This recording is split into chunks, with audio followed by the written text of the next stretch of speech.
శుక్రవారం ఏకకాలంలో జరిగిన ఐటీ సోదాలు రాజకీయ వ్యాపార వర్గాల్లో కలకలం రేపాయి. ఏపీ, తెలంగాణలోని 25 చోట్ల అధికారులు తనిఖీలు చేపట్టారు. 300 కోట్ల విలువైన పప్పుల వ్యాపారంలో భారీ అవకతవకలు, అక్రమ నగదు లావాదేవీలు జరిగినట్లు గుర్తించిన ఆదాయపు పన్ను శాఖ అధికారులు తెల్లవారుజామునే సోదాలు ప్రారంభించారు.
ఐటీ దర్యాప్తు విభాగం ఆధ్వర్యంలో విజయవాడ, గుంటూరు, విశాఖపట్నం, కర్నూలు, హైదరాబాద్ నగరాల్లో ఒకేసారి సోదాలు జరిగాయి. విజయవాడ, కర్నూలు, విశాఖపట్నం ప్రాంతాల్లో సోదాలు ఇంకా కొనసాగుతున్నాయి. ఏపీలో గత ప్రభుత్వ హయాంలో వివిధ ట్రేడింగ్ కంపెనీలు భారీగా నగదు లావాదేవీలు జరిపినట్లు అధికారులు చెబుతున్నారు. 2024 ఎన్నికల సమయంలో ఈ వ్యాపార నిర్వాహకులు భారీగా నగదు విత్డ్రా చేస్తున్నట్లు ఐటీ శాఖ గుర్తించింది. ఇక ఇదే అంశానికి సంబంధించి మరింత సమాచారాన్ని మా ప్రతినిధి రజాక్ అందిస్తారు. రజాక్, చెప్పండి.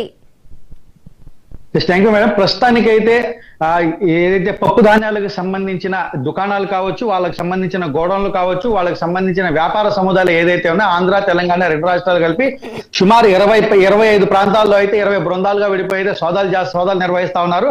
ప్రస్తుతం ఆంధ్రప్రదేశ్కి వచ్చేటప్పటికైతే ఆంధ్రప్రదేశ్ లో విజయవాడ, గుంటూరు, విశాఖపట్నం, కర్నూలు తదితర ప్రాంతాల్లో అయితే రాష్ట్ర వ్యాప్తంగా అయితే సుమారు 10కి పైగా బృందాలు ఏకకాలంలో దాడులు చేస్తాం. ఇందులో ముఖ్యంగా సుమారు 400 కోట్ల రూపాయల మేరకు చాలా భారీ స్థాయిలో అవినీతి జరిగిందని సంబంధిత ఐటీ అధికారులు అయితే భావిస్తా ఉన్న నేపథ్యం అయితే మనం చూస్తా ఉన్నాము. ఇందులో ప్రధానంగా హిందుస్థాన్ ట్రేడర్స్ కావచ్చు, అలాగే వీకేర్ కంపెనీ కావచ్చు, దీనికి సంబంధించిన వ్యవహారాలు చాలా ఆర్థిక లావాదేవీలు, చాలా భారీ స్థాయిలో ఆర్థిక లావాదేవీలు అవకతవకలు ఉన్నాయి అన్న కోణంలో ఏదైతే ఉందో సంబంధిత ఐటీ అధికారులు అయితే సుమారు 2 రోజుల నుండి అయితే చాలా భారీ స్థాయిలో సోదాలు నిర్వహిస్తా ఉన్నారు. ఇందులో 400 కోట్ల రూపాయల మేరకు చాలా భారీ స్థాయిలో అవినీతి జరిగిందని, 400 కోట్ల రూపాయలే కాదు ఇంకా అవినీతి అయితే చాలా భారీ స్థాయిలో జరిగే అవకాశాలు ఉన్నట్టుగా కూడా సంబంధిత అధికార వర్గాలు అయితే వెల్లడిస్తా ఉన్న ఆ పరిస్థితి అయితే ఉంది. ఇందులో ముఖ్యంగా ఏంటంటే సంబంధిత అధికారులు సుమారు 2 రోజుల నుండి ఏదైతే పప్పు ధాన్యాలకు సంబంధించిన గోడౌన్లు కావచ్చు, దాని గిడ్డంగులు కావచ్చు, వ్యాపార సముదాయాలు కావచ్చు, అలాగే దానికి సంబంధించిన కంపెనీలు కావచ్చు, పలు చోట్ల దాడులు చేస్తా ఉన్నారు. దాడులు చేసి అక్కడ ఏదైతే చాలా కీలకమైన సమాచారాన్ని, కీలకమైన ఆధారాలు కావచ్చు, అక్కడ ఏదైతే కంప్యూటర్ హార్డ్ డిస్క్లు కావచ్చు, లేకపోతే దానికి సంబంధించిన డాక్యుమెంట్లు కావచ్చు, లావాదేవీలకు సంబంధించిన ఏదైతే ఇన్ఫర్మేషన్ ఏదైతే ఉందో, డిజిటల్ ఇన్ఫర్మేషన్ ఏదైతే ఉందో ఆ డిజిటల్ ఇన్ఫర్మేషన్ కావచ్చు, రిటర్న్ లో ఉన్న ఇన్ఫర్మేషన్ కావచ్చు, కీలక ఫైళ్లు కావచ్చు, సంబంధిత అధికారులు అయితే స్వాధీనం చేసుకున్నారు. స్వాధీనం చేసుకుని దానిపై చాలా పూర్తి స్థాయిలో క్షుణ్ణంగా దర్యాప్తు చేస్తా, చాలా లోతైన దర్యాప్తు దిశగా ముందుకైతే వెళ్తా ఉన్న నేపథ్యం అయితే మనం చూస్తాం.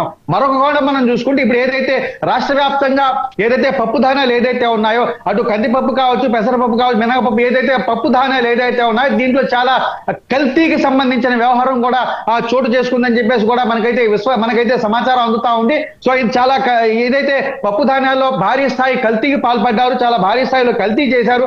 కల్తీ చేసి రాష్ట్ర వ్యాప్తంగా ప్రజారోగ్యాన్ని పణంగా పెట్టి ప్రజల ఆరోగ్యం అంటే లెక్కలేని తనంగా కేవలం కొద్దిపాటి కాసులకి కక్కుర్తిపడి ఏదైతే నిత్యావసరాలు ఏదైతే ఉన్నాయో ఆ నిత్యావసరాల్లో కూడా చాలా భారీ స్థాయిలో కల్తీకి పాల్పడ్డారని చెప్పేసి కూడా సంబంధిత అధికారులు ఏదైతే ఉన్నా చాలా కీలకమైన సమాచారాన్ని సేకరించారు.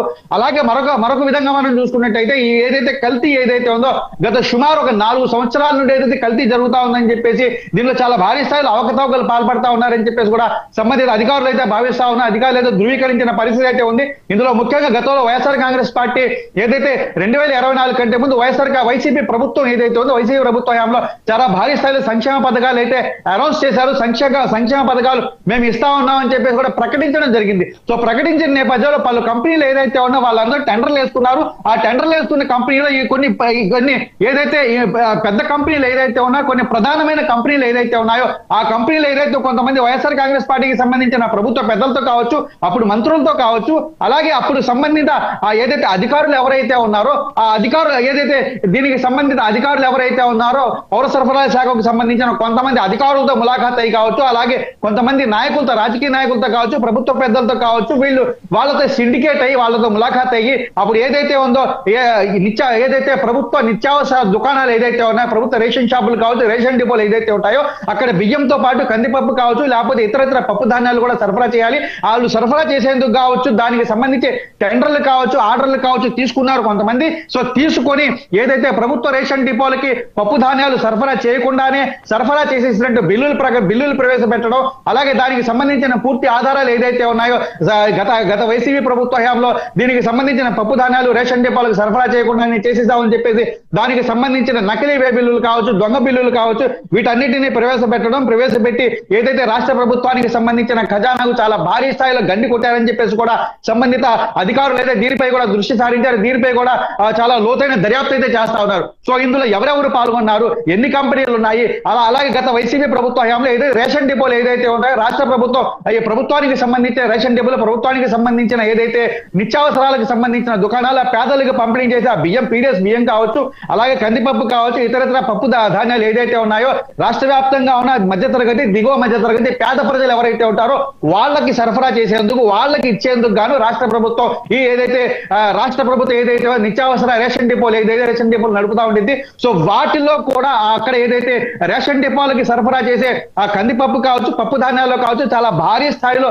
కల్తీకి పాల్పడ్డారు. కల్తీతో పాటు అవినీతికి కూడా పాల్పడ్డారు. అవి సరఫరా చేయకుండా కేవలం నెల 2 నెలలు మాత్రమే సరఫరా చేసి సంవత్సరం మొత్తం సరఫరా చేశాము, 6 నెలల వరకు సరఫరా చేశాము, కొంతమంది 2 సంవత్సరాలు సరఫరా చేశాము, సరఫరా చేయకుండానే సరఫరా చేశామని చెప్పేసి చాలా భారీ స్థాయిలో అవినీతికి పాల్పడ్డారు. ఆ అవినీతికి పాల్పడిన నేపథ్యంలో చాలా భారీ స్థాయిలో బిల్లులు పెట్టుకోవడం కావచ్చు, బిల్లులు పెట్టి రాష్ట్ర ప్రభుత్వ ఖజానాకు చాలా భారీ స్థాయిలో గండి కొట్టారని చెప్పేసి కూడా సంబంధిత అధికారులు ఏదైతే తనిఖీలు చేస్తా ఉన్నారో దానిపై కూడా చాలా దానికి సంబంధించిన చాలా కీలకమైన ఆధారాలు, కీలకమైన ఎవిడెన్సెస్ కూడా సేకరించినట్టు మనకైతే విశ్వసనీయ వర్గాల ద్వారా మనకైతే సమాచారం అవుతా ఉంది. సో గత వైసీపీ ప్రభుత్వ హయాంలో రేషన్ డిపోలకు సరఫరా చేసే పప్పు ధాన్యాల్లో కూడా చాలా భారీ స్థాయిలో అవినీతికి పాల్పడ్డారని చెప్పి కూడా కీలకమైన సమాచారాన్ని సేకరించారు. అలాగే ఇందులో ఇంకో ముఖ్యమైన విషయం ఏంటంటే 2024 సార్వత్రిక ఎన్నికల్లో ఏదైతే హిందుస్థాన్ ప్రాజెక్ట్స్ లిమిటెడ్ సంస్థ కావచ్చు, అలాగే వీకేడ్ కంపెనీ కావచ్చు, అలాగే తదితర కంపెనీలు ఏదైతే ఉన్నాయో 2024 కంటే ముందు ఏదైతే ఈ పప్పు ధాన్యాలు రేషన్ డిపోలకు సరఫరా చేస్తామని చెప్పిన వాళ్ళు కావచ్చు,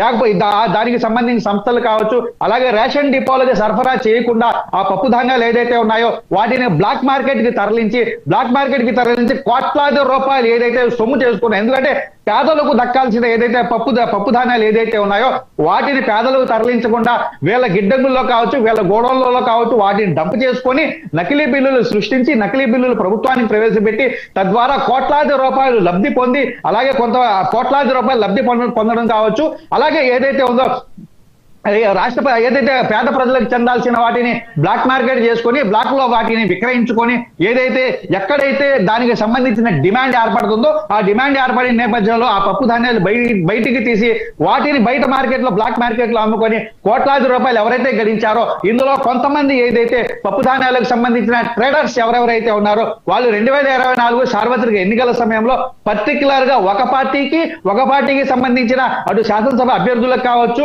లేకపోతే ఆ పార్టీకి సంబంధించిన ఫండ్ ఇచ్చేందుకు కావచ్చు, ఆ పర్టికులర్ పార్టీ తరఫున పోటీ చేసే పార్లమెంట్ అభ్యర్థులకు కావచ్చు, వాళ్ళు ఏదైతే కృతజ్ఞతా భావంతో వాళ్ళు ఏదైతే అనుచిత లబ్ధి చేకూర్చాలో 2024 సార్వత్రిక ఎన్నికల కంటే ముందు సో వాళ్ళకి అనుచిత లబ్ధి చేకూర్చారు చాలా భారీ స్థాయిలో ఏదైతే ఉందో వాళ్ళకి చాలా భారీ స్థాయిలో వాళ్ళకి కూడా సంబంధిత అధికారులు అయితే గుర్తించిన నేపథ్యం అయితే ఉంది. ప్రస్తుతానికైతే ఇప్పుడు ఏదైతే ఉందో సంబంధిత అధికారులు అయితే అది ఈ వ్యవహారం, దీనికి సంబంధించిన వ్యవహారంలో చాలా భారీ స్థాయిలో లోతైన దర్యాప్తు కూడా చేస్తా ఉన్నారు. ఇటు ఐటీ అధికారులు కావచ్చు, లేదా పౌర సరఫరాల శాఖ అధికారులు కావచ్చు, విజిలెన్స్ అండ్ ఎన్ఫోర్స్మెంట్ అధికారులు కావచ్చు, అలాగే ఇటు ఎస్బీకి సంబంధించిన అధికారులు కూడా దీనిపై సమగ్రమైన ఒక నివేదిక సిద్ధం చేస్తామని మనకైతే సమాచారం అంతా ఉంది madam. Right, thank you Razak.